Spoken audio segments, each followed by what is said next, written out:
Hello friends, hope you all are fine. Today we are going to study our chapter number 6, Peasants and Farmers of class 9th History. अब हम इस chapter में पढ़ने जाएंगे कि जो किसान थे छोटे उन पे क्या प्रभाव पड़ा इन सब चीज़ों का. The coming of modern agriculture in England. Before 16th century in large part of the England the countryside was open. अधिकतर एरिया क्या थे देश के 16वीं शताब्दी से पहले सब खुले हुए थे. The common land was there which is accessible to all villagers where they can graze their animal, catch fish, collect forest product and hunt. और जो अधिकतर ज़मीनें थी वो सब कॉमन थी कि जहाँ व्यक्ति क्या कर सकता था, अपने जानवरों को चरा सकता था और मछली पकड़ सकता था या इस तरह के सारे काम वो कर सकते थे. With the rise of population, जैसे जैसे जनसंख्या बढ़ती गई, the demand for food grain also increase. तो फूड क्रॉप्स की डिमांड भी बढ़ेगी, जनसंख्या तो खाना खाएगी भाई, तो उसकी भी डिमांड बढ़ने लगी. Rich farmers began dividing and enclosing common land. तो वो जो कॉमन लैंड थी ना जिस पे सबका हक था, अब क्या होने लगा, उसका बंटवारा होने लगा. After the mid-18th century, this enclosure process expanded through the countryside. और ये जो 18वीं शताब्दी तक आते आते तक ये वाला जो लैंड डिवाइड का प्रोसेस था ये पूरे देश के अंदर फैल गया. British parliament passed 4000 acts legalising these activities. और 4000 से ज़्यादा कानून पास किए गए इस चीज़ को, ये जो लैंड को डिस्ट्रीब्यूट करने वाले सिस्टम को था, इसको लीगल करने के लिए. देखिए कितना गलत था. New demand for grains. अब जनसंख्या तो बढ़ रही है तो फसलों की तो डिमांड बढ़ेगी. After mid 18th century the demand of food grain increased in England because, क्योंकि बढ़ती जा रही थी, क्योंकि एक तो देखिए वर्ल्ड वॉर भी होने जाने वाले थे, दूसरा यूरोप में नेपोलियन का इतना वो उधर से फॉरेस्ट के साथ इतनी समस्या. इस तरह जो भी हमने पिछले 5 चैप्टर पढ़े हैं उनका ही सब कंक्लूजन है, जिसके कारण से फूड ग्रेन बढ़ रहा था, वहाँ फूड ग्रेन की डिमांड बढ़ रही थी. War between England and France पहला कारण. अब वॉर होगा तो लड़ाई के लिए तो भाई भोजन टाइम पे चाहिए, तभी तो आदमी लड़ेगा. पॉपुलेशन बढ़ती जा रही थी. People began to work and live in urban areas. और लोग क्या कर रहे थे, काम करना शुरू कर दिया था और शहरों में रह रहे थे, तो उन्हें भी भोजन की क्या थी, आवश्यकता थी. The age of enclosures. In the 19th century, grain production in England grew as quickly as population by. जैसे जैसे जनसंख्या बढ़ती गई भाई ग्रेन्स भी बढ़े, लोगों ने क्रॉपिंग भी शुरू की क्योंकि मुनाफा दिख रहा था इसमें. Bringing new land under cultivation. जो खराब लैंड थी या जो खाली लैंड पड़ी थी उसको कल्टीवेशन के अंदर, कल्टीवेशन में यूज किया गया ताकि जो इतनी ज़्यादा डिमांड बढ़ रही है उसको पूरा किया जा सके. Growing turnips and clovers, these crops improved the soil, made it more fertile. और इससे क्या होने लगा, मिट्टी की उत्पादकता भी बहुत ज़्यादा बढ़ने लगी. What happen to the poors. गरीबों का क्या हुआ इसमें, क्योंकि अमीरों के पास तो पैसा था, चलो भाई गेहूँ खरीद लेंगे, गरीबों का क्या हुआ. Enclosures found their customary right gradually disappearing. जो उनके अधिकार थे वो क्या हो रहे थे, ख़त्म होते जा रहे थे. Now everything was available on payment. और अब हर चीज़ का क्या था, पैसा. पहले तो कॉमन लैंड थी, कोई भी जाके यूज कर ले, पर अब हर चीज़ का क्या लगता था, पैसा. बाय 1800 लेबरर वर्कर वर बिगेन पेड वेजेस. और 1800 सन तक आते आते मजदूरों को मजदूरी मिलनी शुरू हो गई उनके काम के लिए. And employed only during harvest time. और उन्हें से रोजगार भी कम मिलता था बस जब फसलों की क्या होनी थी, कटाई होनी थी. The introduction of threshing machine. अब फिर थ्रेशिंग मशीन आने लगी जिसमें खेतों में यूज़ होती है जो.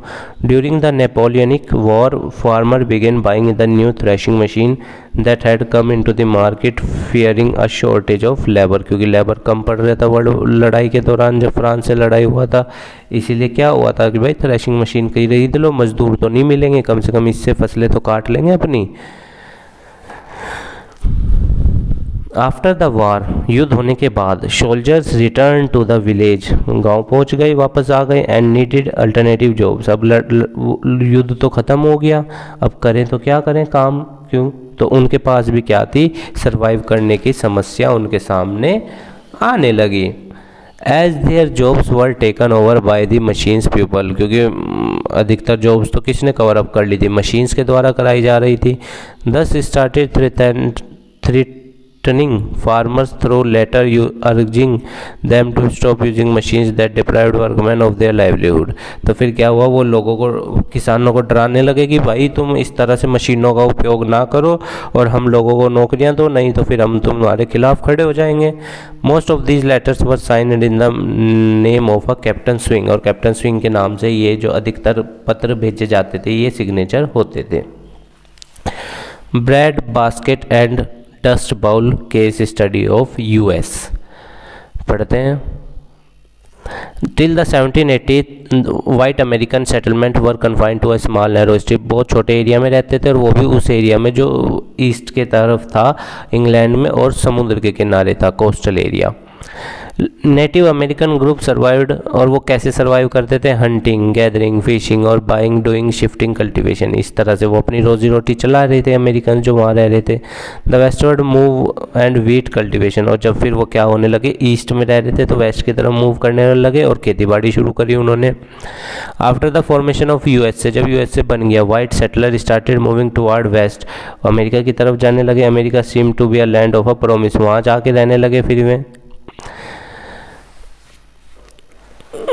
White settlers drove American Indians westward and settled in Appalachian, then Mississippi Valley, ये दो जगहें थी, यहाँ पे रहने लगे। Cleared land and sowed corn and wheat, वहाँ पे सब चीज़ें अवेलेबल थी और जो अमेरिकन इंडियंस थे उनको वहाँ से हटा के खुद वहाँ पे जाके वो रहने लगे, जो इंग्लैंड से अमेरिका में गए थे लोग अमेरिकन्स, क्योंकि वहाँ तो इंग्लैंड में तो उनकी दुर्दशा ख़राब थी ना, समुद्र के किनारे छोटा सा एरिया उनको दे रखा था, वहीं पे खाओ रहो। The wheat farmer rise in urban population increased the demand for wheat and encouraged farmer to produce wheat, और उनको और encourage करा ताकि वो गेहूँ उगाएं। Spread of railways and First World War created more demand, और रेलवेज का फैलाव हुआ और फर्स्ट वर्ल्ड वॉर की वजह से डिमांड और ज़्यादा बढ़ने लगी। जब फर्स्ट वर्ल्ड वॉर 1914 से लेकर 1918 तक चला, युद्ध में तो देखिए पैसा भी चाहिए होता है और भी सारी इक्विपमेंट चाहिए होते हैं, खाने के लिए भी ज़्यादा चाहिए होता है क्योंकि आदमी लड़ता रहता है तो उसको एनर्जी भी चाहिए। The coming of new technology through the 19th century, the farmer entered the Midwestern prairies and they needed new type of implement to break the sword and the soil, और उनको नए तरीके चाहिए थे इसमें मिट्टी की उत्पादकता को बढ़ाने के लिए या मिट्टी में फसलें करने के लिए। Before the 1830s to harvest crop they initially use cradle और सिकल, पहले तो इसका यूज करते थे, हल का कह लो आप चाहे या फावले का कह लो, इस तरह का उपयोग करते थे। इन 1831 साइरस मैक्रोमिक इन्वेंटेड, ये एक व्यक्ति थे जिन्होंने मैकेनिकल रिपेयर डेवलप किया 1831 में। By early 20th century most farmers, और अधिकतर फार्मर्स के पास इसी तरह से क्या होने लगा, वो अपनी फसलों को कट करने लगे इसी मशीन से जो इन्होंने बनाया था 1831 में। What happen to the poor, अब दोबारा से एक क्वेश्चन आता है कि अब गरीब क्या करे, अमीर आदमी तो चलो चीज़ों को खरीद ले, उसके पास तो पर्याप्त पैसा है, गरीब कैसे सर्वाइवल करे। Many of them bought these machines on loan, अधिकतर उन्होंने तो लोन पे खरीदी। और many were not able to pay back their डेब्ट, पर अधिकतर लोग अपने कर्ज नहीं चुका पाए। डेजर्टेड देयर फार्म, इससे क्या हुआ, वो डेब्ट ट्रैप में फंस गए। जब वो डेब्ट ट्रैप में फंस गए उन्हें उनके खेतों से निकाल दिया गया और उस पर कब्जा कर लिया और उनको अब कहीं और नौकरी ढूंढनी थी जाकर। Unsold food grain stocked piled up, और क्या हो रहा था, जो स्टॉक नहीं बिक रहा था, मतलब जो बच गया था वो बढ़ता जा रहा था। वीट प्राइसेस फैल, गिरने लगे क्योंकि सप्लाई बढ़ गई थी, मशीनें आ गई थी। एंड एक्सपोर्ट मार्केट कोलैप्स, और इससे क्या हुआ, बाज़ार ख़त्म हो गया। क्योंकि देखिए जब सरप्लस मार्केट में हो जाएगा, सप्लाई ज़्यादा हो जाएगी और डिमांड कम होगी तो डिफ्लेशन होगा, चीज़ों के रेट घटेंगे। The created the ground for the great agrarian depression of the 1930, इसीलिए ये जो एग्रीकल्चर डिप्रेशन आया था 1930 में दुनिया में, ये उसके लिए ग्राउंड तैयार था। बेस मतलब यहाँ से बना था, इतना ज़्यादा वो सप्लाई के कारण से। डस्ट बाउल पढ़ते हैं। In the 1930s terrifying dust storms rolled in, धूल वाले तूफान बहुत ज़्यादा उठने लग रहे थे। पीपल वर ब्लाइंडेड, उन्हें मतलब कि अब वो खेतों में काम कर रहे, कुछ नहीं दिख रहा। कैटल्स को भी सफेद, देखिए जब भी मिट्टी उड़ती है तो आंखों में जाती है तो फिर दिक्कत होने लगती है। Cattle were suffocated to death, ऐसी भी नौबत आ गई थी कि उनको मौत तक होने लगी थी उनके जानवरों की। Sand buried fans covered field and coated the surface of the river till the fish died, और मछलियाँ भी मर गई। Machine were logged with dust, machines में भी मिट्टी में आके वो भी या तो मिट्टी में दब गई या पूरी मतलब वो डैमेज हो गई, रिपेयर नहीं की जा सकती थी। The entire landscape was ploughed, stripped और grass tractor and turn into soil, सब मिट्टी में इतना ज़्यादा तो डस्ट उड़ी कि वो सब मिट्टी में तबाह हो गए। Thus they come because the early 19th was early of present drought, क्योंकि अधिकतर सूखा पड़ा हुआ था, इस कारण से वो चीज़ें होने लगी। The Indian farmers and opium, opium अफीम को बोलते हैं, opium production. The British impose a regular system of land revenue, हमारे यहाँ लगा हुआ था जिसमें ज़मींदार बनाया जाता था और हमें उसे लगान देना होता था इंडियंस को।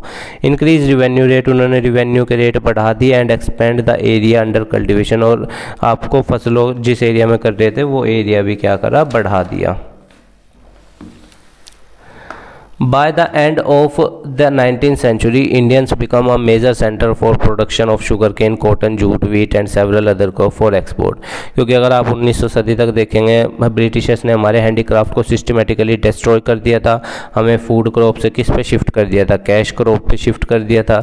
तो अब ये सब चीज़ें प्राइमरी प्रोडक्ट के इंडियन तो एक्सपोर्टर बन गए, और आधे से ज़्यादा 60% ट्रेड किस देश के साथ कर रहे, सिर्फ एक देश के साथ, ब्रिटेन के साथ। तो इतना फ़ायदा उन लोगों को हमारा तरफ से पहुंच रहा था, और वहाँ से फिनिश्ड गुड जब हम खरीद रहे तब हमारा पैसा बाहर ड्रेन ऑफ वेल्थ होने लग रहा था देश के अंदर। A taste for tea, the trade with China. The English East Indian company was buying tea and silk from China, से खरीद रही थी क्योंकि चाइना का सिल्क दुनिया में बहुत फेमस है। The Confucian rulers of China, the Manchus were not willing to allow the entry of foreign goods, ये दोनों कह रहे थे कि भाई हमारे देश के अंदर फॉरेन गुड्स नहीं आके बिकेंगे। तभी तो अगर आप आज देखेंगे चाइना कम्युनिस्ट देश है और वहाँ पे बाहर की कोई भी कंपनी सरकार के अधीन, मतलब सरकार का उस पर सेंसर वॉच रहता है हमेशा। इंग्लिश कुड बाय, अंग्रेज could bye T only by paying in silver coins और बुलियन, अंग्रेज़ों को ये जो चाय पत्ती चाहिए तब मिलेगी अगर वो हमें सिल्वर के सिक्कों में या फिर बॉन्ड्स में क्या करेंगे, पेमेंट करेंगे। Which meant an outflow of treasury, अब इसका मतलब क्या होगा, जब सिल्वर जाएगा देखो अकाउंट में से या आपके जेब में से तो क्या होगा, आपका जो धन होगा वो कम होगा, ट्रेजरी कम होगी, आपकी वेल्थ कम होगी।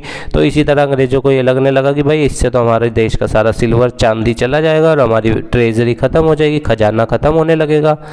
The English trader wanted a commodity which could be easily sold in China, so और इंग्लिश ट्रेडर क्या चाहते थे, ब्रिटिशर्स क्या चाहते थे कि भाई कोई उन्हें जात के लोग ऐसे मिले जो आसानी से चाइना में बेचे जा सके और वहाँ से क्या कर सकें, हम उनके बदले टी को इंपोर्ट कर सकें।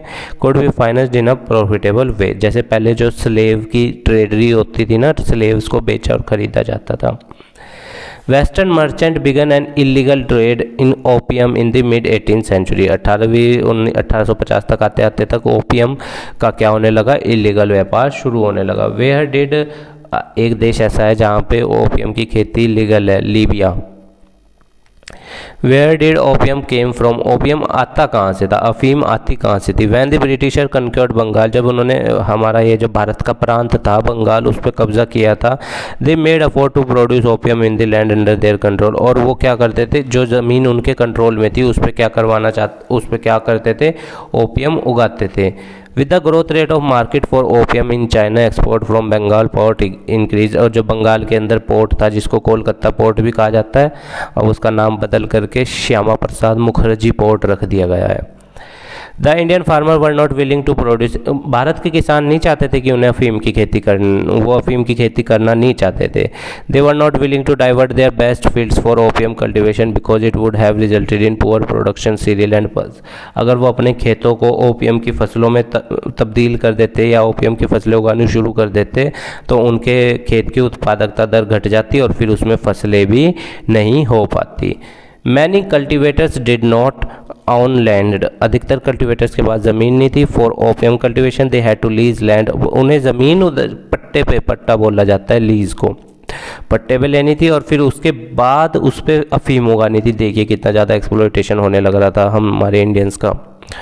The cultivation of opium was difficult process and time consuming, इसमें मेहनत बहुत लगती थी और टाइम कंज्यूमिंग था अफीम की खेती, क्योंकि बहुत केयर करनी पड़ती है इसकी। द गवर्नमेंट पेड, और गवर्नमेंट क्या करती थी, वेरी लो वेजेस देती थी, लो प्राइस देती थी for the opium which made it an unprofitable proposition, जिससे क्या था वो मुनाफा वाला नहीं था, क्योंकि मेहनत ज़्यादा थी और मुनाफा बहुत कम था। How were unwilling cultivators made to produce opium, तो फिर कैसे जो लोग नहीं चाह रहे थे उनको कैसे सरकार ने क्या किया या ब्रिटिशर्स ने ओपियम उगाने के लिए मजबूर किया। उनको क्या करती थी British government, by giving advance loan, उनको लोन दे दिए। The cultivator was force to grow opium on a specified area of a land and hand over the produce to the agents once the crop had been harvested, और जब फसलों की कटाई हो जाए तो उनको उन्हें एजेंट को दे देना था।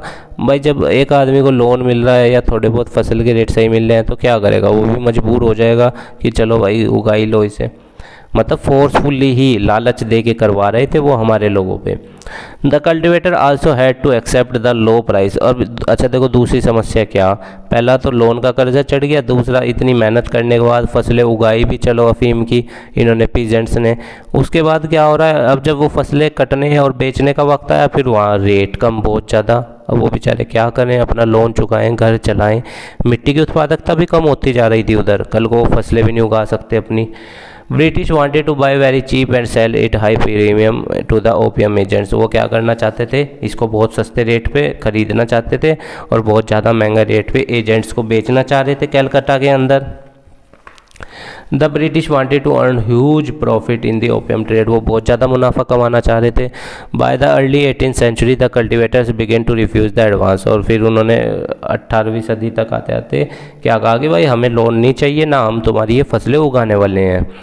Many cultivators sold their crops to traveling traders who offered high price. Traveling traders जो मतलब जिन्हें जो मतलब चलते फिरते व्यापारी होते हैं कि एक जगह स्थिर नहीं होते, व्यापार के लिए इधर उधर घूमते रहते हैं, उनको बड़े अच्छे रेट्स पे बेच देते थे।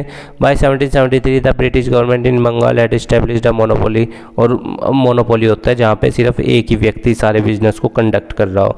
तो 1773 तक आते आते ब्रिटिशर्स की क्या बन गई, वहाँ पे मोनोपोली बन गई।